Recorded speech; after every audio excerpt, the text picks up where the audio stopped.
خب اینم از اجرای سرامیکی کف که به این شکل اجرا شده. یه کار واقعا جذاب، خیلی با اصول و حساب کتاب شده که با اتاقا همبند شده. جلوی در ورودیمون سرامیک سالم قرار گرفته و این قسمت هم بند و در واقع آکس کردن به خاطر اینکه اینجا تیکه ریز نخوره، این قسمت یا این قسمت.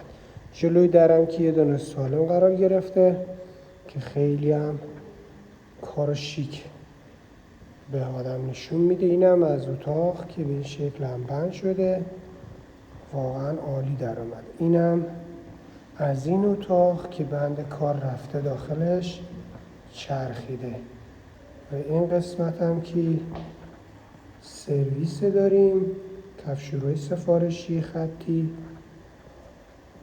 و اینم از سرویس مهمان که به صورت پاکتبر اجرا شده، اصولش هم همینه.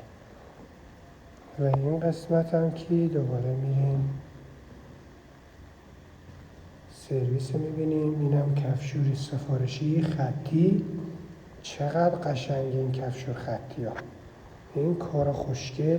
شیب میده اونجا، اونم شیب میده اینجا که اصلا دیگه استرس اینو نداری که آقا شیبی کار در نمیاد، آب گیر میکنه.